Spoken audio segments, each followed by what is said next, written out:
నమస్తే, welcome to స్వేచ్ఛ TV. తెలంగాణలోనే కాదు, మొత్తం దేశవ్యాప్తంగా కూడా నిన్న పార్లమెంట్లో కొన్ని బిల్లులను అయితే వాళ్ళు ఇంట్రడ్యూస్ చేయడం జరిగింది. ఆ బిల్లులకు సంబంధించి కూడా ప్రతిపక్షాలు అయితే తీవ్రంగా వ్యతిరేకిస్తున్నాయి. మరి ఆ బిల్లుల గురించి అయితే మనందరికీ తెలుసు, 130 సవరణను చేయడం అనమాట. సో ఏంటిది దాని ప్రకారము ఎవరైనా సరే, సీఎం కానివ్వండి, పీఎం కానివ్వండి, మంత్రులు, అది సెంట్రల్ మినిస్టర్లు అయినా సరే, లేకపోతే స్టేట్ మినిస్టర్లు అయినా సరే, ఎవరైనా తప్పు చేసి ఆరోపణలు రుజువు అవ్వడమే కాకుండా ఒక 1 మంత్ కంటిన్యూగా జైల్లో ఉంటే వాళ్ళ పోస్టులు హూస్టింగే. దీనికి సంబంధించినంత వరకు కూడా మాట్లాడే ప్రయత్నం అయితే చేద్దాము. సో ప్రస్తుతం మనతో పాటు అయితే బీజేపీ నాయకుడు గడ్డం సాయి అయితే ఉన్నారు, వారితో మాట్లాడదాం. నమస్తే అండి. సో ఏంటి పరిస్థితులు? నిన్న బీజేపీ ఆ బిల్లును అయితే ఇంట్రడ్యూస్ చేసింది, కానీ ప్రతిపక్షాలు దీన్ని చాలా వ్యతిరేకిస్తున్నాయి. దీని గురించి ఏమంటారు మరి? ఇప్పుడు మంచి చేస్తున్నప్పుడు ఎప్పుడు కూడా దొంగలు ఇట్లనే అడ్డం పడతారు అన్నట్టు మరొకసారి కాంగ్రెస్ పార్టీ ప్రతిపక్షాలన్నీ కూడా ప్రూవ్ చేసుకున్నాయి. ఇండియా కూటమి, ఎంఐఎం వీళ్ళందరూ కలిసి కూడా మరొకసారి ప్రూవ్ చేసుకున్నారు. అక్కడ ప్రవేశపెట్టిన బిల్ ఏంటిది? ఎవరు కూడా 30 రోజులు జైల్లో ఉన్నట్టయితే, లేకపోతే ఏదైనా స్కామ్లో ఇరికినట్టయితే, లేకపోతే 5 సంవత్సరాలు జైలు జీవితం అనుభవించినా కానీ 30 రోజులకు పైబడి అనుభవించి 5 సంవత్సరాలు జైలు శిక్ష కారకుడైనా కూడా 100% ఆ యొక్క పదవి నుంచి ఊస్టింగ్ జరుగుతుంది. అది మంత్రి అయినా సరే, పీఎం అయినా సరే, సీఎం అయినా సరే అని చెప్పడం జరిగింది. ఇప్పుడు అధికారంలో ఉన్న వాళ్ళు, ప్రతిపక్షంలో అందరికీ వర్తిస్తుంది కదా బిల్లు. అంటే వాళ్ళ అర్థం ఏంటిది? మేము తప్పు చేస్తాము కాబట్టి మేము జైల్లో ఉండబోతాము అనే ఈ యొక్క బిల్లుని ఆపడానికి ప్రయత్నం చేస్తూ ఉన్నారు. ఈరోజు అమిత్ షా గారు ప్రవేశపెట్టినప్పుడు అది మోడీ వారికి వర్తిస్తుంది, అమిత్ షా గారికి వర్తిస్తుంది, మా భారతీయ జనతా పార్టీలో ఉన్న ప్రతి ఒక్క మంత్రికి కానీ, క్యాబినెట్లో ఉన్న, కేంద్రంలో ఉన్న క్యాబినెట్, ప్రస్తుత గవర్నమెంట్ ఉన్న క్యాబినెట్ మంత్రులకు కానీ, ఎంపీలకు కానీ, ఎమ్మెల్యేలకు కానీ, ఇప్పుడు ప్రతిపక్షంలో ఉన్న ఎంపీ ఎమ్మెల్యే అందరికీ వర్తిస్తుంది. బిల్లు అనేది ఎవరి కోసము? అందరి కోసం తీసుకొస్తున్నటువంటి బిల్లు. దాన్ని స్వాగతించాల్సింది పోయి మేము దాన్ని వ్యతిరేకిస్తున్నామని చెప్పి బిల్లుని మరీ సభ ఉల్లంఘన చేస్తూ చింపి పడేయడం అమిత్ షా గారి మీద అనేది అది ఎంతవరకు కరెక్టో ప్రజలు చూస్తున్నారు. ప్రజలందరూ చీచి అని తిడుతున్నారు ఇక్కడ. ఎందుకంటే భారతీయ జనతా పార్టీ ఎన్డీఏ కూటమి ఒక నిర్ణయం తీసుకొని బిల్లు ప్రవేశపెట్టింది. ఒక మంచి బిల్. అంటే ఇక ఈ కుట్రలు, కుతంత్రాలు, మర్డర్లు చేసేవాళ్ళు రాజకీయాలకు రావద్దనేదే, ఈ స్కామ్లు చేసేవాళ్ళు రాజకీయాలకు రావద్దనేది ఆ బిల్లు యొక్క ఉద్దేశం. ఆ బిల్లుని తిరస్కరించే ప్రయత్నం చేస్తుంది కాంగ్రెస్ పార్టీ అని చెప్పి తెలియజేస్తా ఉన్నాం. రైట్. అయితే ఒక విషయం, ఇప్పుడు కవిత ఉన్నారు, కవిత ఎమ్మెల్సీ కవిత బీఆర్ఎస్ నుంచి. సో ఆమె ఒక 6 మంత్స్ దాకా ఆమె కూడా జైల్లోనే ఉన్నారు, కానీ ఎక్కడ కూడా నేరం అనేది రుజువు అవ్వలేదు కదా. మరి అలాంటప్పుడు వాళ్ళ దాంట్లో నుంచి ఎలా తీసేయచ్చు? ఒకటి గుర్తుపెట్టుకున్నామా, అరెస్ట్ చేసే ముందు ఎలా ఉంటుందంటే, మర్డర్ చేసినప్పుడు 100% మర్డర్ కేసులో ఒక 35 రోజులు బెయిల్ అనేది రాదు. 35 40 రోజులు మేడం. అంటే ఎందుకు రాదు? మర్డర్ చేసిండనే ఒక నిర్ధారణకు వచ్చినప్పుడే దాన్ని అరెస్ట్ వారెంట్ ఇస్తారు. అరెస్ట్ వారెంట్ ఇచ్చారంటే ఏంది? తప్పు జరిగిందనే ఉద్దేశమే. ఇక పూర్తిగా తప్పు జరిగినప్పుడు 3 ఏళ్ళ 5 ఏళ్ళ శిక్ష అనేది అది పూర్తి శిక్ష. అది ఈ బెయిల్ వరకే. ఇప్పుడు కవిత గారు ఏమి మొత్తము ఆమె మంచి జరిగింది, ఆమెకి బయటకు వచ్చేసిందని కాదు, బెయిల్ మీద వచ్చింది తను. అంటే నేను ఒక బెయిల్ అప్లై చేసుకొని నేను ప్రూవ్ చేసుకుంటా, నాకు కొంచెం అవకాశం ఇవ్వండి అనే ఉద్దేశంతో తను బయటకు వచ్చింది తప్ప, ఇక్కడ తను ఏదో మొత్తం తప్పు చేయలేదు, తను న్యాయంగా ఉంది అని చెప్పి కోర్టు చెప్పలేదు. ఇంకా శిక్ష ఆమె ఎక్కడ బయటికి పోకుండా ఉండడానికి ఒక బెయిల్ ఇచ్చిండ్రు అంతే. అంతే తప్ప 100% తన శిక్ష రేపు ప్రూవ్ అయిన రోజు ప్రూవ్ అవుతుంది. అంటే ఇక్కడ అసలు చేయాల్సిన అవసరం ఎందుకు వస్తుంది? ఇప్పుడు 30 రోజుల పరిధి అనేది జైల్లో ఉన్నాడంటే 100% అక్యూజ్డే కాబట్టి దాని విషయంలో అక్యూజ్డ్ ఉన్నటువంటి నేర చరిత్ర చేసే వాళ్ళు ఎవరు కూడా, ఆ మర్డర్లు చేసేవాళ్ళు కానీ, ఇట్లాంటి స్కాములు చేసేవాళ్ళు కానీ, ఇలాంటి వాళ్ళు ఎవరు కూడా ఈ యొక్క రాజకీయాల్లో ఉండొద్దు అనేది కేంద్రం యొక్క, ఎన్డీఏ యొక్క ప్రభుత్వం యొక్క నిర్ణయం. ఓకే, మీరు అన్నారు కదా ఇందాక, సరే రాజకీయాలు అన్న తర్వాత ఖచ్చితంగా చాలా కుట్రలు జరుగుతాయి. ఇప్పుడు మీరే ఉన్నారనుకోండి, మీ మీదనే కావాలని చెప్పి ఒక కేసు వేస్తారనుకోండి, పవర్ని చూపించి లోపలేస్తారు. అది 1 మంత్ అయ్యి ఉండొచ్చు, 2 మంత్స్ అయ్యి ఉండొచ్చు, కానీ మీరు మంచోళ్ళే కదా. అప్పుడు ఎలా ఉంటుంది? అమిత్ షా గారు కూడా ఒక మాట చెప్పారు, నేను జైలుకి వెళ్ళేటప్పుడు కూడా రాజీనామా చేసి వెళ్ళిపోయినా అని చెప్పిండ్రు. అమిత్ షా గారు కూడా దానికి ఆన్సర్ ఇచ్చారు. నేను వెళ్ళేటప్పుడు కూడా, జైలుకి వెళ్ళేటప్పుడు కూడా ఆ పదవికి రాజీనామా చేసి వెళ్ళిపోయినా అని చెప్పింది. అదే అక్కడ చెప్పేది. విషయం ఏంటంటే, మనం తప్పిదం చేసినప్పుడు నిజాయితీగా, నిర్భయంగా, ఒకవేళ తప్పు చేసి ఉంటే మనం తప్పు చేయకుంటే కడిగిన ముత్యంలా బయటికి వస్తాం. తప్పు చేస్తే 100% జైలు శిక్ష అనుభవిస్తాం. కాబట్టి ఇలాంటి అప్పుడు అమిత్ షా గారిని కూడా అలాగే కేసులో ఇరికిచ్చి లోపల పంపించిండ్రు. తర్వాత ఆయన కడిగిన ముత్యంలా బయటకు వచ్చిండు. ఆయన పదవికి ఆయన రాజీనామా చేసిండు, కడిగిన ముత్యంలా బయటకు వచ్చిండు. తర్వాత మళ్ళీ యథావిధిగా పోటీ చేసిండ్రు, ప్రజలు ఆదరించారు. మళ్ళీ ఆయన ఎంపీ అయినరు, మళ్ళీ తర్వాత ఆయన కేంద్ర మంత్రి అయ్యారు, హోంశాఖ మంత్రిగా మళ్ళీ నడుస్తూ ఉంది. రైట్. మరి ఇదే విషయం గురించి ప్రతిపక్షాలలో ఓవైసీ అసదుద్దీన్ ఏమన్నారంటే ఇది ప్రవేశపెట్టిన బిల్లు రాజ్యబద్ధంగా వ్యతిరేకంగా ఉంది అని చెప్పి ఆయన చెప్పడం జరిగింది. మరి ఏమంటారు దీన్ని? రాజ్యబద్ధంగా వ్యతిరేకంగా ఉంది కాబట్టి రాజ్య సవరణ చేస్తూ ఉన్నారు రోజు. ఇప్పుడు వ్యతిరేకంగా ఉంది అని కాదు, అక్కడ రాజ్యాంగంలో సవరణ చేయడానికే బిల్లు. గతంలో ఎలా ఉండేది అని అంటే నేర ఆరోపణ రుజువైతే వాళ్ళ పోస్టులు అనేవి ఇదైపోవాలి, బర్తరిఫ్ అయిపోవాలి. కానీ ఇప్పుడు అలా కాకుండా వాళ్ళ పోస్టులని వాళ్ళు ఉన్న 1 monthలోనే జైల్లో ఉంటే అనేది. అరవింద్ కేజ్రీవాల్ ఉన్నారు. అరవింద్ కేజ్రీవాల్ 6 నెలల నుంచి సంవత్సరం వరకు జైల్లో ఉన్నారు. మరి అక్కడ ఉన్నటువంటి 6 నెలల వరకు అయితే ప్రభుత్వం నడవలే కదా, జైల్లో నుంచి ఆయన నడిపించారు. జైలు నుంచి ఆయన ప్రభుత్వం నడిపించి అక్కడ చేయడం జరిగింది. అది ఎంతవరకు కరెక్ట్? అక్కడ ఒక అక్యూజ్డ్గా జైల్లో ఉండి ఆ రాష్ట్రాన్ని నడిపించే పరిస్థితి ఎందుకు వస్తుంది అంటే ఆ టైం ఒక 3 months అన్న 4 months అన్న పీరియడ్ వేస్ట్ అవుతుంది కదా. సో అందు గురించనే ఆ పోస్ట్ నుంచి ఊస్టింగ్ చేయాలనేదే ఇంటెన్షన్. ఆ పోస్ట్ నీ పార్టీకి సంబంధించి ఇంకోని పెట్టుకో, తప్పేముంది? ఇక్కడ తప్పు లేదు కదా. నువ్వు మీరే సీఎంగా ఉండాలి, మీరే పీఎంగా ఉండాలి ఎందుకు అనుకుంటూ తప్పు జరిగినప్పుడు సీఎం పీఎం మంత్రి పదవి నీకున్న పదవిని హోస్టింగ్ చేసుకొని నువ్వు మళ్ళీ మళ్ళీ లేకపోతే నీకు ఉన్నటువంటి నామినేటెడ్ రాజ్యసభ తీసుకుంటావా, నామినేటెడ్ ఎమ్మెల్సీ తీసుకుంటావా, తీసుకొని మళ్ళీ నిలబడు అక్కడ. ఇక్కడ విషయము ఒక పని చేస్తున్నప్పుడు దాంట్లో నువ్వు అక్యూజ్డ్ అయినప్పుడు 100% దాని విషయంలో 30 days నువ్వు జైలుకి పోతున్నావు అంటే ఎంతో పెద్ద ఆరోపణ ఉంటేనే జైలుకి పోతావు. మర్డర్ చేస్తున్నావు, ఏదో కొట్లాడుకుంటూ తిట్టుకుంటే అయితే జైలుకి 30 రోజులు పోరు కదమ్మా. మర్డర్ చేస్తున్నావు, లేకపోతే ఏదైనా తప్పు చేస్తున్నావు, లేదా స్కామ్లో ఎరికితేనో కానీ 30 రోజులు జైలుకి పోతావు. ఆ 30 రోజులు జైలు పోయిన తర్వాత అసలు ఎందుకు దీని గురించి ఎందుకు ఇంత చర్చ జరుగుతుంది? అసలు ఇలాంటి తప్పులు చేసే వాళ్ళని ఎంకరేజ్ చేయడం అనేది ఇప్పుడు ప్రతిపక్షాల యొక్క ఆలోచన నాకు అర్థం అవ్వట్లేదు. అంటే ఇదే బిల్లుని ఇటు ఎవరి అధికారంలో ఉన్న పార్టీలు దుర్వినియోగం చేస్తే అనే ఒక ప్రతిపక్షాలకి ఆలోచన కూడా ఉంది. అంటే పవర్ వీళ్ళు తీసుకొని పవర్ని వీళ్ళ చేతిలో తీసుకొని వీళ్ళు మమ్మల్ని ఎక్కడైనా జైళ్ళల్లో ఎక్కువ రోజులు పెట్టేస్తారేమో, దీనివల్ల మా పోస్టులు ఖచ్చితంగా పోతాయి కదా అనే భయం ఉన్నట్టుంది. గతంలో వాళ్ళు ఆ పనులు చేశారు కాబట్టి వాళ్ళకి ఆలోచన ఉంది. ఎందుకంటే ఈరోజు మనం వచ్చిన తర్వాత బాగా గుర్తుంచుకోవాల్సింది ఏంటంటే ఒక గవర్నమెంట్ తలుచుకుంటే వ్యక్తి ఎప్పుడు కూడా జైల్లో ఉండడు. ఒక న్యాయస్థానం తలుచుకుంటే వ్యక్తి జైల్లో ఉంటాడు. అంటే న్యాయస్థానము న్యాయంగా వాడు తప్పు చేసిండ్రు ఎస్ అని న్యాయస్థానం కనిపించినప్పుడే జైలుకి వెళ్ళడం జరుగుతుంది. న్యాయస్థానంకి పార్టీలకు సంబంధం ఏం చెప్పండి అసలు? అంటే కొన్నిసార్లు న్యాయస్థానం కూడా లేట్గా న్యాయాలు చేస్తుంది అని చెప్పి కూడా ఎప్పటి నుంచో మాట్లాడుకుంటున్నారు. మరి ఆ టైంలలో వాళ్ళకి అన్యాయం జరుగుతుంది కదా. అదే అందుకే ఇప్పుడు ఏం చేయాలి, పార్టీకి ఆ పదవికి రాజీనామా చేసి నువ్వు కడిగిన ముత్యంలాగా వచ్చి మళ్ళీ ఆ పదవిని అనుభవించరా, తప్పేముంది? వారు అంటుంది ఏంటంటే ఆ పదవి అనుభవిస్తున్నప్పుడు నువ్వు రాజీనామా చేసి వెళ్ళు అని చెప్తున్నారు. మళ్ళీ నీది నువ్వు ప్రూవ్ చేసుకొని నువ్వు నేరస్తుడి కాదు నేను ప్రూవ్ చేసుకుని నువ్వు వచ్చిన తర్వాత మళ్ళీ యథావిధిగా పోటీ చేయాలి. Okay right. సో ఏమంటారు మరి ఫైనల్గా ఈ బిల్లు గురించి? అయితే మంచి బిల్లు తీసుకొచ్చారు. నేరస్తులను ఏరడానికి ఇది ఒక మంచి బిల్లు. నేరస్తులనా రాజకీయ నేరస్తులనా? అదే రాజకీయ నేరస్తులే. రాజకీయ నేరస్తులను ఏరడానికి ఇది ఒక మంచి బిల్లు అని చెప్పేసి ప్రజలు కూడా హర్షిస్తూ ఉన్నారు.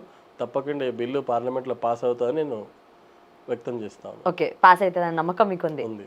Okay right. నెక్స్ట్ అండ్ ఉపరాష్ట్రపతి అంశానికి వచ్చేస్తే ఇద్దరు కూడా నామినీ అక్కడ ఎవరైతే వాళ్ళు ఇద్దరు పోటీ చేయబోతున్నారో వాళ్ళిద్దరు కూడా సౌత్ ఇండియా నుంచి ఉన్న వాళ్ళే.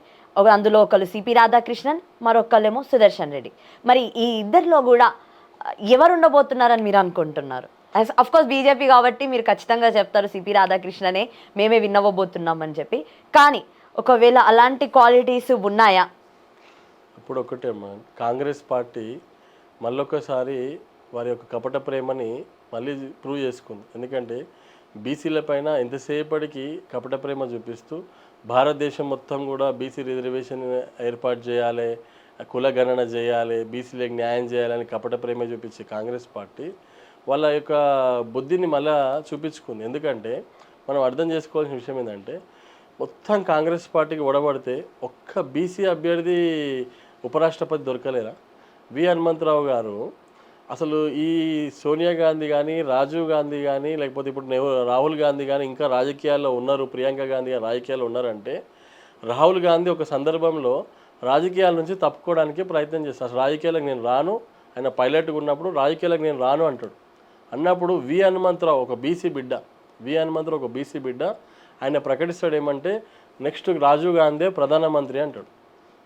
నెక్స్ట్ రాజీవ్ గాంధీ ప్రధానమంత్రి అంటాడు. అన్నప్పుడు ఇందిరాగాంధీ చనిపోయిన తర్వాత రాజీవ్ గాంధీ ప్రధానమంత్రి అంటాడు. అన్న తర్వాత అప్పుడు ఇమీడియట్గా రాజీవ్ గాంధీ హనుమంతరావుని పిలిచి ఎవరిని అడిగి స్టేట్మెంట్ ఇచ్చినావు అని ఒక బీసీ బిడ్డని కోపాడుతాడు. కానీ అదే నిజమవుతుంది. లేదు నువ్వే ఉండాలి, ఈ దేశం మంచిగా ఉండాలంటే నువ్వే ఉండాలి, నువ్వే ప్రధానమంత్రి అవ్వాలని చెప్పేసి ఓ బీసీ బిడ్డ అనేటువంటి హనుమంతరావు గారు చెప్తారు. అక్కడ మళ్ళా వీళ్ళ రాజకీయ ప్రస్తావన రాజీవ్ గాంధీ ద్వారా ప్రారంభమై రాహుల్ గాంధీ దాకా వచ్చింది. అయినా అలాంటి వ్యక్తిని మర్చిపోయారు ఈరోజు. ఒక హనుమంతరావు ఇప్పటికి కూడా ఈరోజు కూడా ఇంకా యువకుడిలాగా పాపం ఒక బీసీ బిడ్డ ఎప్పటికప్పుడు గలం విప్పుతూ పార్టీలో ఉంటూ కూడా బీసీల విషయంలో గలం విప్పుతూ ఉంటుంటాడు. ఒక బీసీ బిడ్డకు నేను కూడా హనుమంతరావు అంటే హర్షం వ్యక్తం చేస్తాను. ఎందుకంటే ఆయన పార్టీలో ఉంటూ కూడా బీసీల కోసం కొట్లాడుతూ ఉంటుంటాడు. అంత ఏజ్ 83 ఇయర్స్ ఏజ్ ఉంటుంది, ఆయన కూడా ఇంకా కొట్లాడుతుండవు. అలాంటి వ్యక్తిని ఈరోజు మీరు ఉపరాష్ట్రపతిగా చూడలేదు, ఒక రెడ్డిని తీసుకొచ్చి ఉపరాష్ట్రపతి పెట్టినంటే బీసీల పైన మీరు చూపిస్తున్న కపట ప్రేమ క్లియర్గా ప్రజలకు అర్థమవుతూ ఉన్నది. ఎందుకంటే మీకు ఇంత ఒడబడితే తెలుగు బిడ్డని పెట్టారు, సంతోషం. ఎందుకు హనుమంతరావుని పెట్టలేకపోయారు? అలాంటి వ్యక్తులు ఎంతోమంది ఉన్నారు కదా పార్టీలో, పార్టీ కష్టపడ్డ వాళ్ళు ఎంతోమంది ఉన్నారు. అలాంటి వాళ్ళని ఎందుకు ఉపరాష్ట్రపతి చేయలేకపోయారో ఆలోచించాల్సిన అవసరం ఉంది. అంటే కాంగ్రెస్ పార్టీ ఎప్పుడు కూడా బీసీలకి అన్యాయం చేయడానికి ముందుంటుంది అనే దానికి ఇది ఒక నిదర్శనం అని చెప్పి తెలియజేస్తా ఉన్నాను. ఇంకా ముఖ్యంగా మన రేవంత్ రెడ్డి గారు ఏమంటారంటే తెలుగు రాష్ట్రాలకు పిలిపిస్తున్న కేసీఆర్, జగన్, చంద్రబాబు, పవన్ కళ్యాణ్ గారు మనం తెలుగు రాష్ట్ర నాయకుడిని గెలిపించుకోవాలి అని చెప్తున్నారు. మీ కాంగ్రెస్ పార్టీకి చిత్తశుద్ధి ఉందా తెలుగు వాళ్ళపైన? గతంలో మీరు ఉపరాష్ట్రపతి అయినటువంటి వెంకయ్యనాయుడు గారు నిలబడ్డప్పుడు ఆ ఉపరాష్ట్రపతి పైన మీరు ఆ రోజు తెలుగు బిడ్డకి వ్యతిరేకంగా యశ్వంత్ సేన్ నిలబెట్టలేదా? మీరు ఆ రోజు అంటే విషయం చెప్తా ఉన్నాను. యశ్వంత్ సేన్ ఇంకెవరు ఆ రోజు కూడా వ్యతిరేకంగా నిలబెట్టారు. మరి అదేవిధంగా మరి ఇది పివి నరసింహారావుకి మీరు అన్యాయం చేయలేదా? అంటే తెలుగు వాళ్ళకి మీరు అన్యాయం చేసుకుంటూ వస్తూ ఈరోజు తెలుగు అనే మాట మాట్లాడుతూ ఉన్నారు.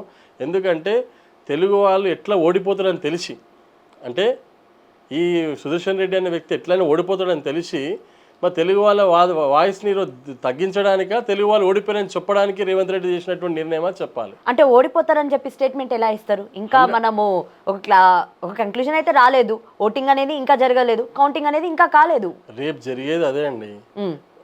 భారతదేశమే మొత్తం కూడా బీసీ నినాదం నడుస్తూ ఉంది. అవును, ప్రధానమంత్రి బీసీ అవ్వడంతో మనం చూస్తూ ఉన్నాం. భారతీయ జనతా పార్టీ వచ్చిన తర్వాత మీరు గమనించండి, గతంలో మైనార్టీ అయినటువంటి అబ్దుల్ కలాం గారికి గతంలో రాష్ట్రపతి ఇవ్వడం జరిగింది. తర్వాత మన ఎస్సీ దళిత బిడ్డ అయినటువంటి తన రాష్ట్రపతి ఒకతనికి ఇవ్వడం జరిగింది. తర్వాత ముర్ము గారికి ఇవ్వడం జరిగింది. అవునా? అంటే ఎస్టీ గిరిజన బిడ్డకి. మనం ఈ విధంగా భారతీయ జనతా పార్టీ ఒక మైనార్టీ, ఎస్సీ, ఎస్టీకి ఈరోజు ఒక బీసీ బిడ్డకి మనము ఉపరాష్ట్రపతి ఇస్తుంటే మీ కళ్ళు ఎందుకు మండుతున్నాయో చెప్పాల్సిన అవసరం లేదు. మీరు కూడా అదే పోటీ పెట్టేది ఉండే ఉపరాష్ట్రపతిగా.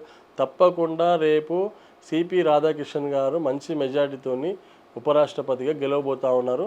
అది పూర్తిగా తెలుసు. ఓడిపోతున్నారని తెలిసి కూడా ఒక బీసీ బిడ్డని తీసుకోలేకపోయారు. చూడండి, నిజంగా రేవంత్ రెడ్డి తలుచుకుంటే ఉపరాష్ట్రపతిని కూడా పెట్టే స్థాయికి వచ్చిండు అంటే ఎంత డబ్బులు చేరి మళ్ళతోనే ఒకసారి ఆలోచించాల్సిన అవసరం ఉంది.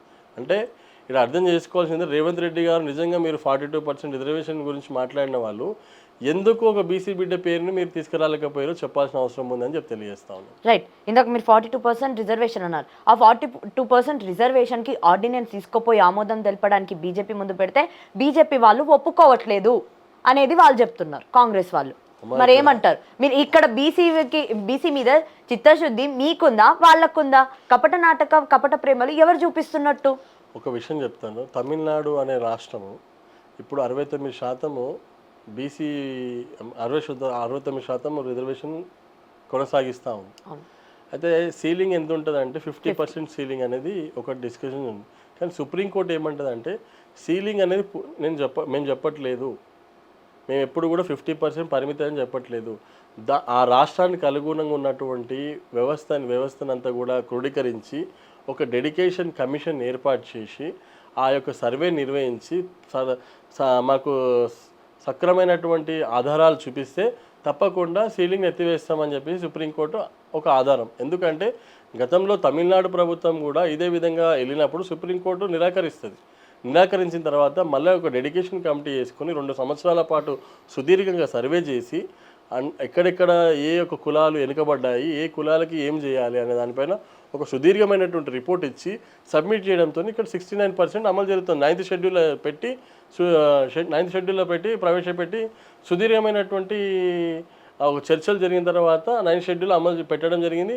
ఇప్పుడు అక్కడ 69% అమలు జరుగుతూ ఉంది. ఎలాంటి డెడికేషన్ కమిటీ ఇవ్వకుండా మీకు కనీసము ఈ యొక్క రాష్ట్రంలో టౌన్లలో 60% సర్వే జరగలేదు, రూరల్లో 40% సర్వే జరగలేదు. మనం ఇదే స్వేచ్ఛ టీవీని తీసుకొని పోదాం, సర్వే చేసినా చేయలేదా కనుక్కుందాం. అంటే 100 మంది దగ్గరికి వెళ్తే 60 మంది సర్వే చేయాలని చెప్తా ఉన్నారు. రూరల్లో 100 మంది దగ్గరికి 40 నుంచి 30 మంది సర్వే చేయాలని చెప్తా ఉన్నారు. అలాంటి సర్వే జరగకుండా అది అథెంటికేట్ అని ఎలా అనుకుంటున్నారు చెప్పండి? ఆ డెడికేషన్ రైట్. అందుకే కొంతమందిని మిస్ అయ్యామని చెప్పి వాళ్ళు ఆన్లైన్లో కూడా మళ్ళీ మీరు చిన్న మాట అమ్మ ఈ సబ్మిషన్ చేస్తారు, కోర్టు ముందుకు వెళ్తుంది, నిలబడదు. ఎందుకంటే ప్రాపర్ డెడికేషన్ కమిషన్ వేసి చేయలేదు సర్వే అనేది నిజ నిర్ధారణ వెళ్ళిపోతుంది, దాంతో కొట్టివేయడం జరుగుతుంది. ఇంకో విషయం అడుగుతున్నాను, ఆల్రెడీ రాజశేఖర రెడ్డి పీరియడ్లో ముస్లింలకి 4% రిజర్వేషన్ ఇస్తున్నారమ్మా. ముస్లింలు మొత్తం ఉన్నది ఎంతమ్మా? 12% ఉన్నారని లెక్కలు చెప్తున్నాయి. మేమేమంటున్నాం 10% ఉన్నారని మేము చెప్తున్నాం. సరే 10% 12% అన్నాం. కానీ 4% 10% ఉన్న వాళ్ళకి 4% రిజర్వేషన్ ఆల్రెడీ రాజశేఖర రెడ్డి పీరియడ్లో అమలు జరిగింది. ఇప్పుడు ఈ రేవంత్ రెడ్డి గారు వచ్చినాక ఇంకా 6% యాడ్ చేస్తూ ఉన్నారు. అంటే ఏందన్నట్టమ్మా? 100% రిజర్వేషన్ ముస్లిమ్స్కి ఇస్తున్నట్టే కదా. వాళ్ళు ఉన్న సంఖ్య 10%, ఆల్రెడీ 4% రిజర్వేషన్ ఇస్తున్నాము, మళ్ళీ ఇప్పుడు ఇంకో 6% పెంచుతూ ఉన్నారు. బీసీలు మొత్తం మీద బీసీలకు ఉంటేనేమో 46% చేసి 42% పెంచుకుంటూ ఆల్రెడీ అమలవుతున్నటువంటి బిల్ ఎంత? 23%. 6% వీళ్ళకి తీసుకొస్తే ఇంకా మిగిలింది పెంచింది ఎంత మామ? 23% ఆల్రెడీ అమలవుతుంది. ఇప్పుడు పెంచింది ఎంత? ఇంకా ఇంకో 10% వీళ్ళకి వెళ్ళిపోయిన తర్వాత ఇంకెంత? 10% కదా. అంటే బీసీలకి పూర్తిగా అన్యాయం జరుగుతుంది. నీకు 56% ఉన్న బీసీలని చంపేసి 42% పట్టుకొచ్చినావు.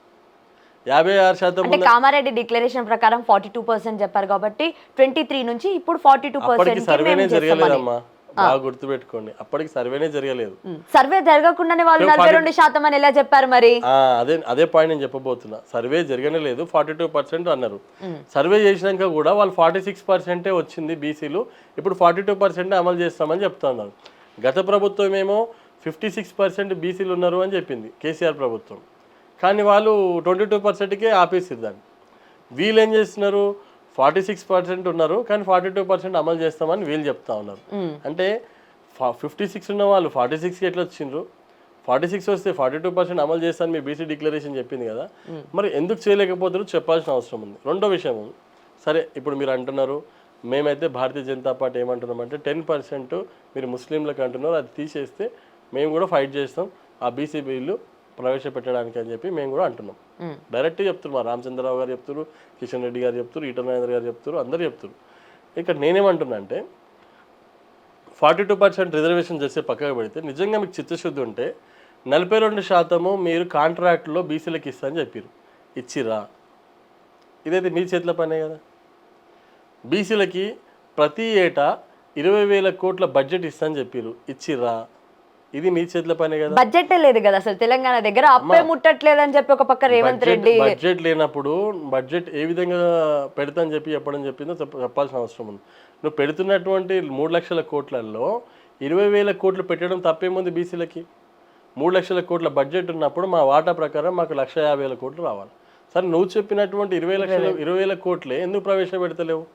5,000 కోట్లు ఇచ్చిన ఫస్ట్ బడ్జెట్లో, సెకండ్ బడ్జెట్లో 1,126 కోట్లు ఇచ్చినావు, మరీ దారుణంగా 1,126 కోట్లు ఇచ్చినావు. అంటే ఎవరికి ఏం చేస్తున్నావు? ముష్టి చేస్తున్నావు. నేను సొసైటీల పేరిట మా గౌడ్లన్నలకు, మా మునురు కాపోలకు, లేకపోతే ముదిరాజులకు, గంగపుత్రులకు వీళ్ళందరికీ సొసైటీల పేరు మీద రీఎలక్షన్ కండక్ట్ చేసి 10 లక్షల రూపాయలు ఇస్తా అని చెప్పినావు. ఇప్పుడు ఒక చిన్న మాట అమ్మా, బీసీ డిక్లరేషన్ అనేది వీళ్ళు ఏ విధంగా అంటే ఒక 2 నిమిషాలు టైం తీసుకుంటున్నా. బీసీ డిక్లరేషన్ అనేది వీళ్ళు బీసీ డిక్లరేషన్ అంశాలు ABCDEF అని ఒక 5 అంశాలు తీసుకొచ్చారు. ఏ వచ్చేసేమో రిజర్వేషన్, కులగణన చేస్తాము, కులగణన చేసి రిజర్వేషన్ చేస్తాము, 42% ఇస్తాము, దాదాపు 23,977 మంది వ్యక్తులని మేము ఏమంటారు వాళ్ళని రాజకీయాలకు తీసుకొస్తామని చెప్పి బీసీ బిడ్డలని రాజకీయాలకు తీసుకొస్తామని ప్రకటించడం జరిగింది. అది అక్కడనే పెండింగ్ ఉండిపోయింది. నెక్స్ట్ ప్రభుత్వ సివిల్ కన్స్ట్రక్షన్ మెయింటెనెన్స్ కాంట్రాక్ట్లో బీసీలకు 42% ఇస్తాం, ఇచ్చిరా? ఇది బీసీ డిక్లరేషన్లో ఏ కేటగిరీ మాట్లాడుతున్నాను. 42% కాంట్రాక్ట్లకు ఇచ్చిరా? ప్రభుత్వం కన్స్ట్రక్షన్ చేసేదే ప్లేస్ ఇచ్చిరా? ఇదైతే వాళ్ళు చేసుకోవాల్సిన పనే కదా. ఇది బీసీ బిల్లు రిజర్వేషన్కి దీనికి సంబంధం లేదు కదా, ఎందుకు ఇస్తుంది చెప్పాల్సిన అవసరం. నిధులు ఏంటంటే బీసీ సప్లాన్ కింద ఏటా 20,000 కోట్లు ఇస్తామని చెప్పి ఇచ్చిరా? ఇవ్వలేదు. రెండవ విధం బీసీ సప్లాన్ తగిన నిధులు మంజూరు చేసేందుకు మొదటి అసెంబ్లీలో చట్టబద్ధత హోదాతో మహాత్మా జ్యోతిబా పూలే సప్లాన్ ఏర్పాటు చేసిరా? చేయలేదు. తర్వాత సి సంక్షేమం, ఫస్ట్ వచ్చేసేమో రిజర్వేషన్లు, బి నిధులు, సి సంక్షేమంలో ఎంబీసీ కుల అభివృద్ధికి పర్యవేక్షించేందుకు ఎంబీసీ సంక్షేమ శాఖ ఏర్పాటు చేస్తున్నారు, చేసేరా? చేయలేదు.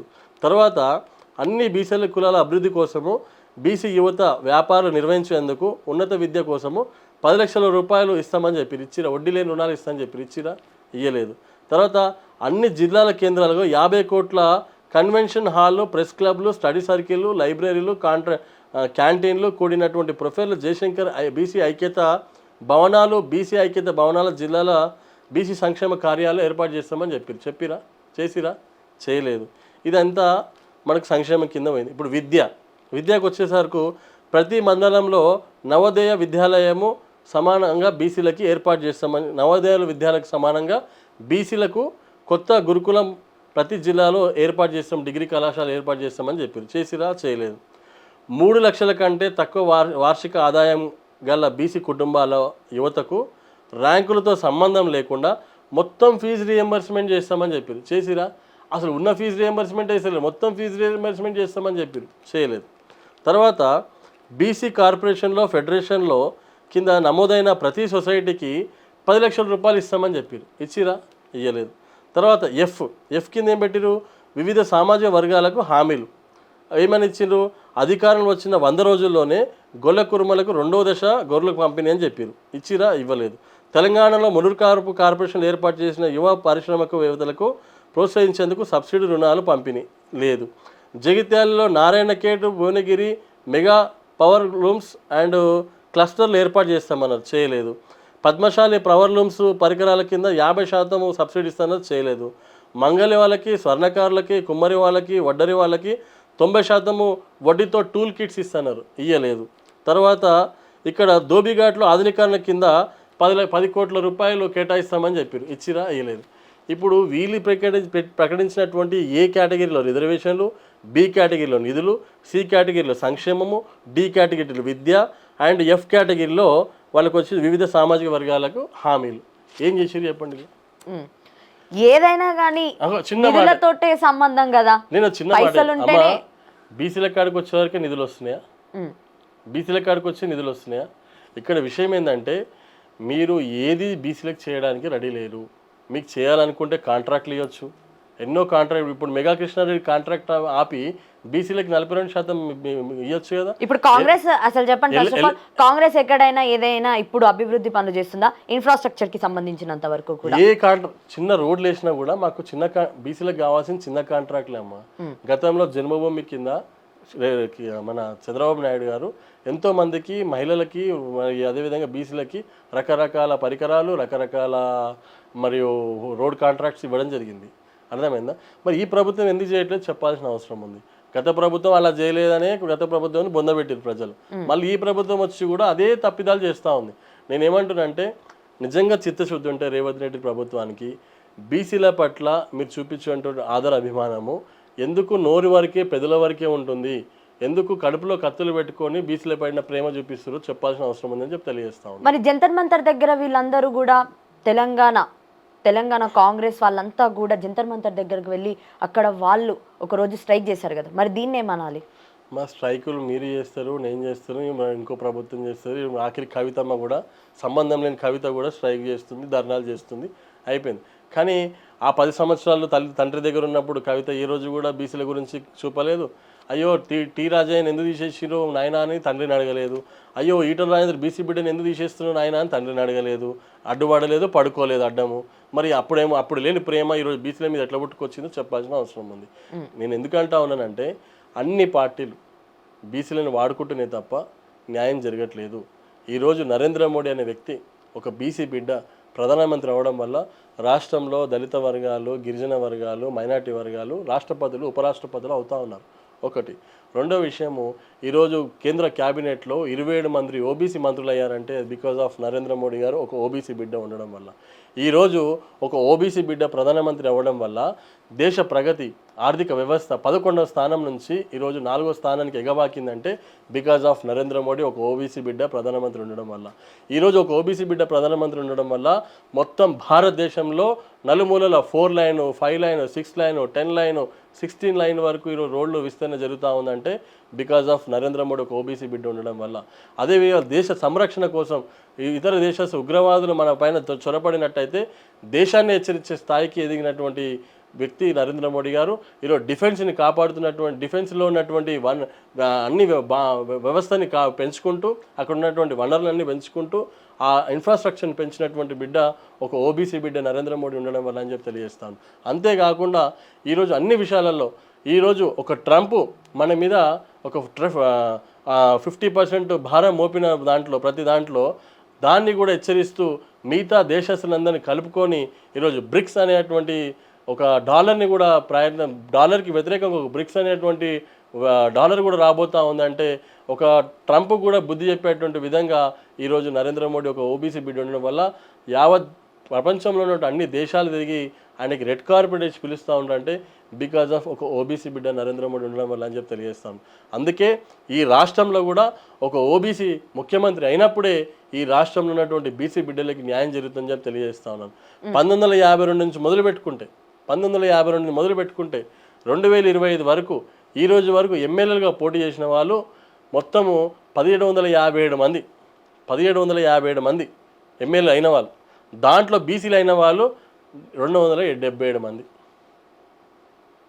మొత్తం 1952 నుంచి తెలంగాణలో ఎమ్మెల్యే అయినటువంటి సంఖ్య 277 మంది.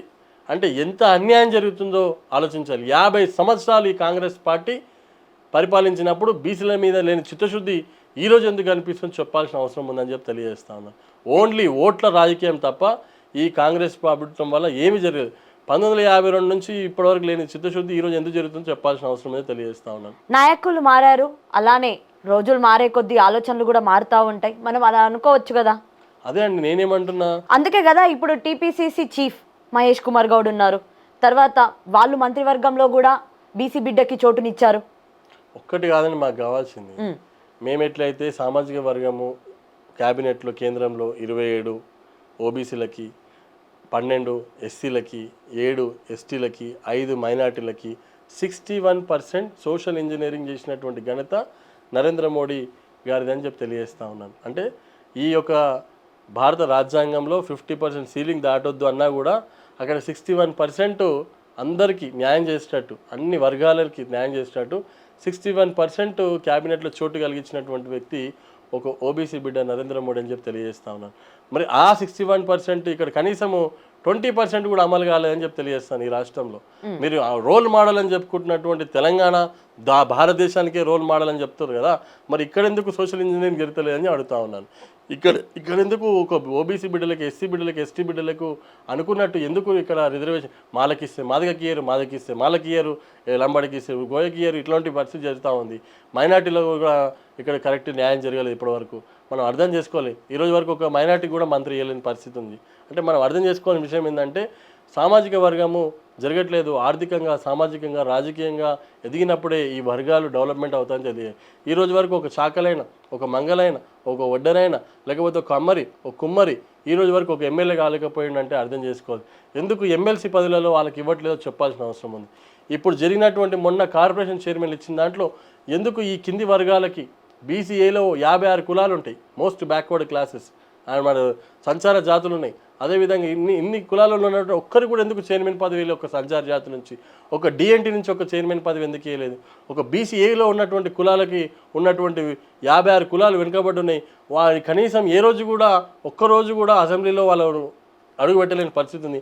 అలాంటి కులాలకి ఎందుకు దాదాపు 1-2 కులాలు తప్ప 56లో 2-3 కులాలు అసెంబ్లీ అడుగుపెట్టినాయి, మిగతా 53 కులాలు అసెంబ్లీ అడుగుపెట్టలేని ఉన్నాయి. అలాంటి వాళ్ళకి ఎందుకు చైర్మన్ పదవులు, నామినేటెడ్ పదవి ఇస్తుందో చెప్పాల్సిన అవసరం ఉంది. నేను అందుకే అడుగుతా ఉన్నాను, నిజంగా మీకు బీసీ మీద చిత్తశుద్ధి ఉంటే ఈ బీసీ డిక్లరేషన్ మీరైతే ప్రకటించారో ఆ డిక్లరేషన్ ప్రకారం మీరు ప్రకటిస్తే మేము కూడా మీకు పాలాభిషేకం చేస్తామని చెప్పి తెలియజేస్తా ఉంది ఒక బీసీ బిడ్డగా. ఎందుకంటే మాకు నిరంతరం అన్యాయం జరుగుతూ ఉంది, నిరంతరం బీసీలకు అన్యాయం జరుగుతూ ఉంది. ఏ పార్టీ వచ్చినా కూడా న్యాయం జరుగుతుంది. ఇప్పటికు ఒక నరేంద్ర మోడీ గారు అక్కడ ఓబీసీ ప్రధానమంత్రి ఉండడం వల్లనే ఇంతవరకన్నా బీసీలకి ఈ యొక్క వాయిస్ నడుస్తూ ఉంది, ఈ చలనం నడుస్తూ ఉంది, ఈ న్యాయం జరుగుతూ ఉందని చెప్పి తెలియజేస్తా ఉంది. ఓకే, మరి ఇప్పుడు తెలంగాణలో స్థానిక సంస్థల ఎన్నికలు పెట్టాలన్నా కూడా ఖచ్చితంగా ముందు 42% రిజర్వేషన్ బిల్లు ఆమోదం తెలిపిన తర్వాత స్థానిక సంస్థల్లో ఎలక్షన్లలో కూడా 42% అమలు అయితేనే అది ముందుకు వెళ్ళాలి ఎలక్షన్స్ అని చెప్పి కూడా ఆల్రెడీ ఒకటి వచ్చింది. అండ్ దానికి కూడా డెడ్లైన్ పెట్టారు, సెప్టెంబర్ ఎండింగ్ కల్లా ఖచ్చితంగా ఎలక్షన్స్ పెట్టాలి. కానీ అది అటు అవ్వట్లేదు, ఇటు అవ్వట్లేదు. ఇప్పుడు దాదాపు మనము ఆగస్టు మిడ్ కూడా కదా అయిపోయింది, ఇంకొక 10 రోజులు అయితే ఆగస్టు కూడా అయిపోతుంది, సెప్టెంబర్ వస్తుంది. కానీ ఇప్పటిదాకా స్థానిక సంస్థల ఎన్నికల గురించి కూడా ఏం చెప్పట్లేదు. ఏమనొచ్చు అంటారు మరి దీన్ని? స్థానిక సంస్థ ఎన్నికల్ని వాళ్ళు సర్వే చేయించుకుంటున్న కొద్దికి గ్రామీణ స్థాయిలో పూర్తిగా మనం ఓటమి పాలవుతున్నాం అనే సర్వేని వాళ్ళకి సర్వే రిపోర్ట్స్ వచ్చినాయి కాబట్టి అక్కడ అంటే వచ్చాయా ఫిక్సా? వాళ్ళకి సర్వే రిపోర్ట్స్ వచ్చాయి కాబట్టి దాన్ని మెస్మరైజ్ చేస్తూ దాన్ని టైంపాస్ చేస్తూ టైంని గుంజే ప్రయత్నం చేస్తూ ఉంది. ప్రభుత్వం మీద ఉన్నటువంటి ఆరోపణలు పోవాలి, ప్రభుత్వం మీద ఉన్నటువంటి చెడ్డ పేరు పోవాలని ట్రై చేస్తూ ఉన్నారు. కానీ రోజు రోజుకి ప్రభుత్వం మీద ఇంకా చెడ్డ పేరు ఎక్కువైతా ఉన్నది, ప్రభుత్వం మీద విసుగు చెందుతూ ఉన్నారు ప్రజలు. ఎందుకంటే గుండెలు బాధేటువంటి ప్రయత్నాలు ప్రతి ఒక్కటి చేస్తూ ఉన్నారు. ఈరోజు మనం చూస్తూ ఉన్నాము, హైడ్రా అని చెప్పేసి ప్రభుత్వము ఎక్కడైనా రైట్. హైడ్రా అంటే మీరు ఇందాక అంటున్నారు కదా, హైడ్రా అని అన్నారు, రైట్. హైడ్రా వల్ల ఇప్పటికి చాలా వరకు కూడా ఎంప్లాయ్మెంట్ అనేది పెరిగింది అని ఒకటి వస్తుంది ఫస్ట్ పాజిటివ్ విషయంలో. కొంతమంది హైడ్రాకి సంబంధించినంత వరకు కూడా లాస్ట్ టైము పోలీస్ జాబులు ఎవరైతే వాళ్ళు జస్ట్ కట్ ఆఫ్ మార్క్స్లలో పోయాయో వాళ్ళందరినీ కూడా హైడ్రా ఎంప్లాయీస్గా తీసుకుంది, హైడ్రా డిపార్ట్మెంట్. ఆ డిపార్ట్మెంట్ వాళ్ళు హైడ్రాలో తీసుకున్నారు అనేది ఒకటి ఎంప్లాయ్మెంట్ జనరేట్ అయింది ఇక్కడ కొంచెం అని చెప్పి కూడా ఒకటైతే వినిపిస్తుంది. And at the same time పార్కులు కానివ్వండి, లేకపోతే ఇతర వేరే స్థలాలు ఎవరైనా ఆక్రమించుకుంటే ఆ స్థలాలను ఆ చర్యల నుంచి విడిపిస్తుంది హైడ్రా అని చెప్పి ఒక పాజిటివ్ థాట్ ఉంది. మరి ఏమంటారు దీన్ని? ఒకటమ్మా, నేను ఏమిస్తుంటే ఏ ప్రభుత్వమైనా పేద ప్రజలని గుండెలు బాదుకునేటట్టు చేయదు. సంతోషంగా ఉండేటువంటి ప్రభుత్వాలు ఉన్నప్పుడే ప్రజలు వాళ్ళని ఆదరిస్తారు. ఈరోజు ఈ ప్రభుత్వం వచ్చిన తర్వాత ప్రతి ఒక్కరు గుండెలు బాదుకుంటారు. ఎప్పుడు ఇల్లు పడిపోతుందో, ఎప్పుడు జేసీబీ వస్తుందో, ఎప్పుడు గులగొడుతుందో అనే భయాందోళన ఉన్నారు. 40-50 ఏళ్ళ నుంచి ఇల్లు కట్టుకొని ఉంటే ఈరోజు జేసీబీలు పడేస్తుంటే ఎంత బాధపడతారో, వాళ్ళకి శోభ ఎంత ఉందో ఆలోచించండి. ఒకటి. రెండో విషయం ఏంటంటే, మీరు చెప్తున్నారు చెరువులను సంరక్షణ చేయడంలో మేము మొదటి వరుసలో ఉంటాం. ఎందుకంటే నేను ఒక గంగపుత్ర బిడ్డగా చెరువుల సంరక్షణ, ఒక పొల్యూషన్ సంరక్షణ చేయడంలో భాగస్వామ్యుడు అయినటువంటి నాయకుడిగా నేను ఎన్నో సందర్భంలో మూసీ విషయంలో పాదయాత్ర కూడా చేసిన, మూసీ అభివృద్ధి చేయాలని చెప్పేసి. దాన్ని సంరక్షణ చేసే దాంట్లో మేము కూడా ముందంజలు ఉంటాం. కానీ ఈ ముందంజలు ఉంటున్న దాంట్లో మీరు లోపలికి చొరబడి, మూసి ఉంటున్నటువంటి హద్దుని లోపలికి చొరబడి ఇళ్ళని కూలగొట్టడం ఎంతవరకు కరెక్ట్? మీరు ఒక మూసి చుట్టూ ఒక గోడ ఎందుకు కట్టలేకపోతారు?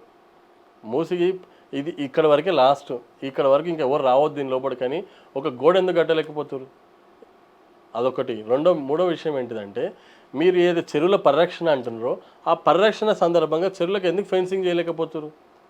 ఇంకా అక్కడ అక్రమాలు జరగొద్దు అంటే, అక్రమ కట్టడాలు రావద్దు అంటే చెరువు మీరు ఎందుకు ఒక ఫెన్సింగ్ చేయలేకపోతారు? ఈరోజు ఒక రైల్వే ల్యాండ్స్ ఉన్న దగ్గర రైల్వే ట్రాక్ చుట్టూ ఎవరైనా లోపలికి వచ్చి ఇల్లు కట్టగలుగుతారా? ఎంతో ప్లేస్ ఉంటుంది, ఎందుకు వస్తలేరు? పెద్ద నేరం జరుగుతుంది, చాలా పెద్ద కేసు బుక్ అవుతాను ఒక భయం ఉంటుంది. కాబట్టి అటు అధికారులే కానీ లేకపోతే ఇటు వచ్చే ప్రజలే కానీ ప్రజలు అక్రమంగా చొరపడరు, అధికారులు కూడా పర్మిషన్ ఇవ్వరు. మరి ఎందుకు ఈ చెరువుల చుట్టూ ప్రజలు లోపలికి వస్తూ ఉన్నారు, ఎందుకు అధికారులు అది పర్మిషన్ ఇస్తున్నారో చెప్పాల్సిన అవసరం ఉంది. అంటే ఎంకరేజ్ ఎవరు చేస్తున్నారు? ప్రభుత్వమే ఎంకరేజ్ చేస్తుంది.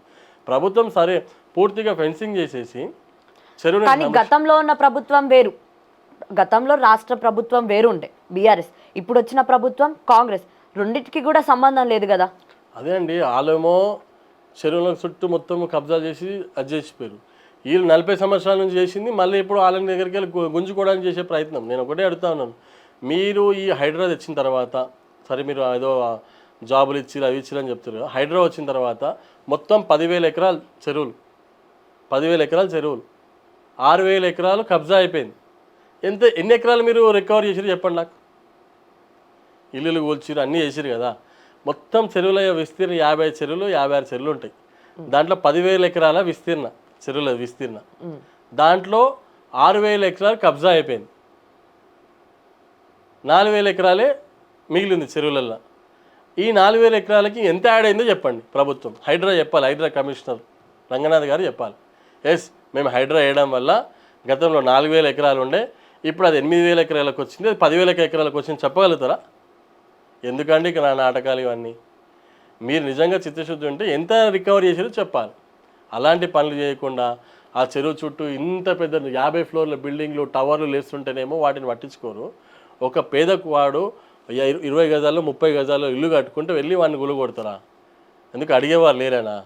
అందుకే కదా ఈరోజు భారతీయ జనతా పార్టీ ఈటల రాజేందర్ గారు, ఇప్పుడు ఉన్నటువంటి రామచంద్ర గారు ప్రశ్నిస్తూ ఉన్నారు. ముందు వరుసలో ఈటల రాజేందర్ గారు ఉండి ఆ హైడ్రా విషయం కొట్లాడింది. అందుకే విషయం ఏమంటున్నా అంటే ఇది ప్రజల్ని ఏడిపించే ప్రభుత్వంగా మారిపోయింది. ఇప్పుడు మనం చూస్తూ ఉన్నాం, లైన్గా కరెంటు వైర్లు తలిగి వినాయకులు తీసుకొస్తుంటే లేకపోతే ఊరేగింపులు చేస్తుంటే కరెంటు వైర్లు తాగి పటా పటా పటా పటా దాదాపు 15-20 మంది పిల్లలు ఎగిరిపోయారు, చనిపోయారు. ఈ వారం రోజుల్లోనే 15-20 మంది. మా ఏరియా రామంతపూర్లోనే 6 మంది చనిపోయారు ఒకటే దగ్గర శ్రీకృష్ణ జన్మాష్టమి రోజు. అంటే విషయం ఏంటిది? ఒక్క పోల్కి చూసుకుంటే దాదాపు ఆ పోల్ కన్నా 100 రెట్లు బరువు ఉన్నటువంటి కేబుల్ వైర్లు ఏలాడుతూ ఉన్నాయి. పిల్లలు స్కూల్కి వెళ్తారు, అక్కడ వర్షం పడుతుంది, వైర్లన్నీ ఇట్లా ఊగిపోతున్నాయి, అయినా కూడా ప్రభుత్వానికి చిత్తశుద్ధి లేదు. ఇప్పుడు అవన్నీ జరిగిన తర్వాత టకా కట్టేసి ఎన్నోసార్లు రిప్రజెంటేషన్స్ ఇచ్చిన పట్టించుకోలేదు. ఇప్పుడు ఏం చేస్తూ ఉన్నారు? వరుసగా కట అన్నీ కట్ చేస్తూ ఉన్నారు.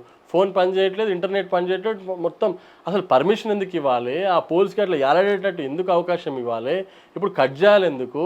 అక్కడ ప్రజలకు ఇబ్బంది కలిగేటట్టు చేయాల్సిన అవసరం ఏముంది? ఈ పట్టించుకున్న పరిస్థితి ఉందా అండి?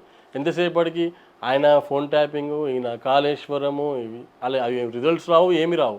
ఎంతసేపటికి పాలిటిక్స్, డైవర్ట్ పాలిటిక్స్ జరుగుతుంది తప్ప రిజల్ట్స్ రాని పాలిటిక్స్ వల్ల ప్రజలకు వచ్చే విషయం ఏందో చెప్పండి. ఇక్కడ మీరు 1,00,000 కోట్లు తీసుకొస్తున్నారు, కాళేశ్వరం నుంచి తీసుకురాలేదు, ప్రజలకు ఏం న్యాయం చేయలేదు. ప్రజలు మిమ్మల్ని ఎందుకు తీసుకొచ్చారు?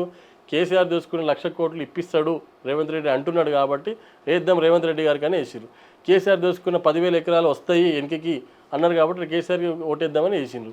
అసలు మీరు అవన్నీ రికవరీ చేయట్లేదు. మీ ప్రభుత్వం వచ్చిన తర్వాత పలానా ఈ విషయంలో మేము ఇంత పెద్ద ఎత్తున రికవరీ చేసినాము, ఆ ప్రభుత్వం నుంచి వాళ్ళు తిన్నటువంటి డబ్బులే కానీ, వాళ్ళు తిన్నటువంటి సొమ్మే కానీ, వాళ్ళు తిన్నటువంటి ల్యాండ్సే కానీ, దోసుకున్న ల్యాండ్లే కానీ, ఇవన్నీ కూడా ఇంత రికవరీ చేసినాం చెప్పగలుగుతారా? లేదు, సున్నా. ఈ కాంగ్రెస్ పార్టీ పూర్తి సున్నా. చెప్తున్నా కదా, గత ప్రభుత్వం ఏ విధంగా అయితే గుండు సున్నాగా మారిందో ఈ ప్రభుత్వం పరిస్థితి కూడా అదే ఉంది. అందుకే ఈ కాలయాపన చేస్తూ ఉన్నారు. ఈ స్థానిక సంస్థ ఎన్నికల్ని కాలయాపన చేసుకుంటూ సర్వే చేసుకుంటే మొత్తం మనం ఓడిపోతున్నామని వస్తుంది. ఒక్కసారి ఓడిపోయినామంటే నెక్స్ట్ మన జిహెచ్ఎంసీ ఎన్నికలు వస్తే జిహెచ్ఎంసీ మేయర్ సీట్ కోల్పోయే అవకాశం ఉంటుంది. తర్వాత జనరల్ ఎలక్షన్స్ మన జమిలీ వచ్చి తొందరగా వచ్చినాయనుకో అది కూడా కోల్పోతామనే ఉద్దేశంతో భయాందోళన ఏం చేయాలో అర్థం కాక డైవర్షన్ పాలిటిక్స్ చేస్తూ ఉన్నారు అని చెప్పి తెలియజేస్తాం. ఓకే, రాష్ట్ర వ్యాప్తంగా కూడా తెలంగాణ రైతులు ఈ మధ్య కాలంలో చాలా బాధపడుతున్నారు. యూరియా మాకు రావట్లేదు, గంటలు 2 రోజుల లైన్లో నుంచినా కూడా ఒక చోట అయితే నాకు 6 కేజీలే ఇచ్చారు, ఇది నేనేం చేసుకోవాలి, ఎక్కడ సరిపోతుంది ఇది అని చెప్పి కూడా బాధపడుతున్నారు. కేంద్రం నుంచి రాష్ట్రానికి రావాల్సిన యూరియా ఆల్రెడీ పంపించేయడం జరిగింది. అది నిన్న రామచంద్ర గారు కూడా స్టేట్మెంట్ ఇవ్వడం జరిగింది. అది వాస్తవమా కాదా చెప్పండి. ఇప్పుడు కొత్త ఏం చెప్తా ఉన్నారు? 15 మెట్రిక్ టన్నుల urea already Karnataka and Gujarat నుంచి వస్తుంది, కేంద్ర ప్రభుత్వం ఆదేశం ఇచ్చింది అని చెప్పి కూడా తుమ్మల గారు ఒక స్టేట్మెంట్ ఇచ్చారు, ఏమంటారు మరి దీన్ని? ఇప్పుడు వచ్చిన దాన్ని మీరు ఏదో కపటమే మళ్ళీ కర్ణాటక నుంచి వస్తుంది ఇంకో దగ్గర నుంచి వస్తుంది అని చెప్పడం ఏంది? ఇప్పుడు ఆల్రెడీ యూరియా ఎంత పంపించాలో అంత పంపించేసారు. వీళ్ళకి అడ్మినిస్ట్రేషన్ మీద సోయి లేక, పంచే విధానం చక్కగా లేక, వీళ్ళకు కలెక్టర్ వ్యవస్థ కానీ లేకపోతే అడ్మినిస్ట్రేషన్ వ్యవస్థ కానీ ప్రాపర్గా వీళ్ళ చేతిలో లేక చేసినటువంటి ప్రాబ్లమ్స్ ఈరోజు రైతులను బాధ పెడుతున్నారు, ప్రజలను బాధ పెడుతున్నారు, మహిళలను బాధ పెడుతున్నారు. ఒక వడ్డీ లేని రుణాలు లేవు, బీసీ లోన్లు లేవు, ఏవీ లేవు. ఈ రాష్ట్రంలో వచ్చిన 2 సంవత్సరాల నుంచి అసలు ఏమైనా జరిగిందా అంటే ఏమీ లేదు. ప్రాజెక్టులు లేవు, డిపిఆర్లు లేవు, ఏమీ లేవు. అది ఉద్యోగ కల్పన లేదు, ఉద్యోగాలు అక్కడ అటు గొప్పగా చెప్పుకుంటున్నారు, మేము ఉద్యోగాలు కల్పించాము, ఇంత భర్తీ అయ్యాయి అని చెప్పి. అటు మనం బీహార్లో కూడా వాళ్ళ పేపర్లు చూస్తే అక్కడ స్టేట్మెంట్లు, బీహార్లో ఎలక్షన్స్ రాబోతున్నాయి కాబట్టి అక్కడున్న దాని ప్రకారం ఏంటిదంటే మేము ఇవన్నీ చేసుకొచ్చాము, బీసీ 42% రిజర్వేషన్ తీసుకొచ్చాము తెలంగాణలో అని చెప్పి వాళ్ళు చాలా గొప్పగా అక్కడ స్టేట్మెంట్లు ఇస్తున్నారు, పేపర్ ప్రకటనలు ఇస్తున్నారు. నేను ఏమంటున్నానంటే ఇవన్నీ మసిమూసి మారడిగా అన్నట్టు మీద మీద చేసే పనులు చేస్తూ ఉన్నారు. లోపల ఒక్కటి కూడా శాంటిటీ లేదు. నేను ఒకటే అడుగుతా ఉన్నాను, నువ్వు ఉద్యోగాలు ఇస్తున్నావు ఎందుకు? సిటీ లైబ్రరీలో అద్దంకి దయాకర్ గారిని ఉద్యోగాలు ప్రయత్నం చేసినటువంటి విద్యార్థులు ఎందుకు ఆ విధంగా ప్రశ్నించారో చెప్పాల్సిన అవసరం ఉంది. దానికి ఏం సమాధానం చెప్పిందో ప్రభుత్వం చెప్పాల్సిన అవసరం ఉంది. రెండో విషయం ఏంటిదంటే, మీరు ఈరోజు ఉద్యోగాలు ఇస్తా అని చెప్పిండ్రు. ఏ ఉద్యోగాలు ఇస్తారు? పోలీసు ఉద్యోగాలు ఇస్తారు. ఎందుకంటే ఈ ఉద్యోగాలు నిరుద్యోగస్తులు ఎవరైతే ధర్నాలు చేస్తారో వాళ్ళని పోలీసులతో కొట్టేయడానికి వేసినటువంటి ఉద్యోగాలే తప్ప ఇంకా ఏ ఉద్యోగాలు కూడా వేయట్లేదు. గ్రూప్ 1 వేసిండ్రు. గ్రూప్ 1 వేసిన తర్వాత ఎందుకు అది ఆగిపోయిందో చెప్పాల్సిన అవసరం ఉంది. ఇంతవరకు దాని రిజల్ట్ లేదు. వచ్చిన ఒకటే రూమ్లో కొంతమంది ఎక్కువ ర్యాంకులు సాధించారు అని కోర్టుకు పోయారు, అది ఇంతవరకు ఆగిపోయింది. పిల్లలందరూ కూడా భయాందోళన ఉన్నారు. అసలు ఆ ర్యాంక్ వచ్చిన డిఎస్పీ అయిన పిల్లలే కానీ లేకపోతే ఇంకా సెలెక్ట్ అయిన పిల్లలే కానీ అది రేపు వస్తుందా రాదా అనే దాంట్లో భయాందోళన ఉన్నారు. ఏం జరుగుతుంది చెప్పండి? ఇక్కడ గత ప్రభుత్వం ఏమో పేపర్ లీక్ చేసింది, ఈ ప్రభుత్వం ఏమో ఈ విధంగా చేసింది. అసలు ఎందుకు ఎగ్జామ్ని కండక్ట్ చేసే పరిస్థితుల్లో ప్రభుత్వాలు లేవో చెప్పాల్సిన అవసరం ఉందని చెప్పి తెలియజేస్తాము. ఓకే రైట్, ఫైనల్గా ఏం చెప్పాలనుకుంటున్నారు? ఒకటే అమ్మా, ఈ ప్రభుత్వము ప్రజలందరూ కూడా ఏం కోరుకున్నారంటే ఈ ప్రభుత్వం వచ్చిన తర్వాత ఏదో మంచి జరుగుతుంది అని అనుకున్నారు. ఒకటి ఏ విధంగా మంచి జరుగుతుంది అంటే కేసీఆర్ గారు కుటుంబం కైవసం అయిపోయినటువంటి నిధులు నియామకాలన్నీ కూడా అవన్నీ వస్తాయి అని అనుకున్నారు. ఈ యొక్క కాళేశ్వరం ప్రాజెక్టులో 1,00,000 కోట్ల కుంభకోణం జరిగిందని ఆరోపణ చేసినటువంటి రాహుల్ గాంధీ, రేవంత్ రెడ్డి పైసలు వెనక్కి తీసుకొస్తారని ప్రజలు భావించారు. భూములు 10,000 ఎకరాలు తిన్నారు కేసీఆర్, అవి కూడా దోసుకున్నారు. అవన్నీ కూడా వస్తే రేపు దళితులకు 3 ఎకరాల భూమి కింద ఆ స్కీమ్ కింద పంచుతారని ఆలోచించారు. అదేవిధంగా బీసీలకు 42% రిజర్వేషన్ వస్తే కాంట్రాక్టులలో కానీ లేకపోతే డిగ్రీ కాలేజీలే కానీ లేకపోతే ఫీజు రియంబర్స్మెంటే కానీ ఇవన్నీ మంచి జరుగుతాయని బీసీలు భావించారు. ఎస్టీ డిక్లరేషన్ అట్లే జరిగింది, ఎస్సీ డిక్లరేషన్ అట్లే జరిగింది, యువ డిక్లరేషన్ అట్లే జరిగింది, మహిళా డిక్లరేషన్ అట్లే జరిగింది. ఏది కూడా మహిళలకు స్కూటీలు లేవు, మహిళలకి 4,000 పింఛన్ లేదు, 2,500 పింఛన్ ఇస్తున్నారు అది లేదు, పెన్షన్ 2,000 నుంచి 4,000 చేస్తున్నారు అది లేదు, ఇక్కడ పూర్తి నిరుద్యోగులకి ఇస్తానని చెప్పి అది లేదు. ప్రధానంగా తెలంగాణ ఉద్యమకారులకు 250 గజాలు ఇస్తున్నారు అది కూడా ఇవ్వట్లేదు. తెలంగాణ ఉద్యమకారులకి ప్రతి నెల 25,000 రూపాయలు ఇస్తున్నారు అది ఇవ్వట్లేదు. అన్నీ అసలు వీళ్ళు చేసిన హామీలలో ఇచ్చేటివి 2 అదొకటి వచ్చేసేమో ఫ్రీ బస్సు, రెండోది వచ్చేసేమో విద్యుత్. అది కూడా విద్యుత్ కూడా ఎత్తేస్తున్నారు. ఎట్లా అంటే 200 యూనిట్లు వచ్చినాక 201 యూనిట్ కాలింది అనుకోండి వాడిని క్యాన్సిల్ చేసేస్తారు. ఆ పథకం నుంచి క్యాన్సిల్ తొలగించేస్తారు. ఒక నెల ఇప్పుడు వచ్చే నెల ఈ నెల 200 వచ్చిందమ్మా ఫ్రీ ఇచ్చిరు, వచ్చే నెల 200 ఈ 2 యూనిట్లు కాలేదు అనుకోండి ఆ పథకం నుంచి తీసేస్తారు. నేను మళ్ళీ వచ్చే నెల 150 కాలుతుందేమో. ఇంటికి చుట్టాలు వచ్చిండొచ్చు, రెండు గిన్నెలు ఎక్కువ పెట్టిండొచ్చు, పొయ్యి ఎక్కువ అయిండొచ్చు, 2 యూనిట్లు ఎక్కువ అయిండొచ్చు. దానికి నువ్వు కట్ చేసి స్కీమ్ల నుంచి దాన్ని తొలగిస్తే ఎంతవరకు కరెక్ట్ చెప్పండి? అంటే విషయం ఏంటంటే జస్ట్ మేడి పండు చూడు మేలిమై ఉండదు, పొట్ట విప్పి చూడు పురుగులు ఉండన్నట్టు ఈ కాంగ్రెస్ ప్రభుత్వం పరిస్థితి అట్లే ఉంది. పైన అంతా కపట ప్రేమ చూపించుకుంటూ ఏదో మంచి చేస్తున్నాం, రైజింగ్ తెలంగాణ అంటే ఏ విధంగా రైజింగ్ అవుతుందో చెప్పాల్సిన అవసరం ఉంది. తెలంగాణ అంటే ఈ భారతదేశానికి మొత్తము ఒక దిక్సూచి అట. ఏ విధంగా దిక్సూచి? ఆర్థికంగా కుంగిపోవడమా? వచ్చిన 18 నెలల కాలంలోనే దాదాపు 2 లక్షల కోట్లు అప్పు చేసినాం. ఆయననేమో 7 లక్షల కోట్లు అప్పు చేసిపోయిండు 10 సంవత్సరాలు. అంటే నువ్వు 2 సంవత్సరాలు కూడా కాలేదు అప్పుడే 2 లక్షల కోట్లు అప్పు చేసినావు. ఏం చేసినావు ఆ 2 లక్షల కోట్లతో? ఏం డిపిఆర్ తీసుకొచ్చినావు? లేకపోతే ఏమైనా పెద్ద ప్రాజెక్ట్ తీసుకొచ్చినావా? బంకచర్లు కట్టినావా? లేకపోతే కాళేశ్వరం సరి చేసినావా? కాళేశ్వరం మీద కొట్లాడుతురు తప్ప ఆ కాళేశ్వరం కుంగిపోయినటువంటి గేట్స్ ఏవైతే ఉన్నాయో అవి మనం సరి చేసి నీళ్ళు ఇద్దామనే ఆలోచన లేదు, సోయి లేదు ప్రభుత్వానికి. అంటే ఇవన్నీ కూడా నేను ఒకటే చెప్పదలుచుకున్నా, దయచేసి గతంలో ప్రజలందరూ కూడా గమనించాలి ఈ స్వేచ్ఛ టీవీ ద్వారా. గతంలో మనం చూసాము టీఆర్ఎస్ ప్రభుత్వాన్ని, ఆ టీఆర్ఎస్ బీఆర్ఎస్ ప్రభుత్వాన్ని చూసాము. వాళ్ళు కూడా మాటల గారెడితోని బతికి మాటలు చెప్పి బతకడం జరిగింది. ఇప్పుడు కేసీఆర్ ప్రభుత్వం పోయిన తర్వాత రేవంత్ రెడ్డి ప్రభుత్వం వచ్చిన తర్వాత కూడా రేవంత్ రెడ్డి కేసీఆర్ని మించి మాట్లాడుతూ ఉన్నాడు, ప్రజలు మాటలు చెప్పి బతికే ప్రయత్నం చేస్తూ ఉన్నాడు తప్ప ప్రజలకు ఏమి జరగని చెప్పి తెలియజేస్తూ ఉన్నాడు. ఏదైనా ప్రజలకు జరగాలంటే భారతీయ జనతా పార్టీ రావాలి. కాబట్టి స్థానిక ఎన్నికల నుంచి, రేపు రాబోయే ఎన్నికల నుంచి వీళ్ళకి బుద్ధి చెప్పాల్సిన అవసరం ఉంది. సర్పంచ్, జెడ్పీటీసీలు, ఎంపీటీసీల దగ్గర నుంచి వీళ్ళకి బుద్ధి చెప్పాల్సిన అవసరం ఉంది. దయచేసి ప్రజలు వాళ్ళకి 50 సంవత్సరాలు అవకాశం ఇచ్చేది కాంగ్రెస్ వాళ్ళకి, బీఆర్ఎస్కి 10 సంవత్సరాలు అవకాశం ఇచ్చారు. ఒక్కసారి బీజేపీకి అవకాశం ఇస్తే రేపు బడుగు బలహీన వర్గాలతోని భారతీయ జనతా పార్టీ ఉండి బహుజన యొక్క దిక్సూచిగా రేపు భారతీయ జనతా పార్టీ ఈరోజు డబుల్ ఇంజన్ సర్కార్ ఉన్నట్టయితేనే ఈ యొక్క రాష్ట్రం బాగుంటుందని చెప్పేసి ఈ స్వేచ్ఛ టీవీ ద్వారా ప్రజల్ని వేడుకుంటాము. Okay, right. థ్యాంక్ యూ అండి. Thank you. సో చూసారు కదా, ఇది వాళ్ళ ఇంటర్వ్యూ. మరో ఇంటర్వ్యూతో మళ్ళీ మేము ముందుంటాను. అంటిల్ దెన్ కీప్ వాచింగ్ స్వేచ్ఛ TV. This is signing off Durga Bhavani.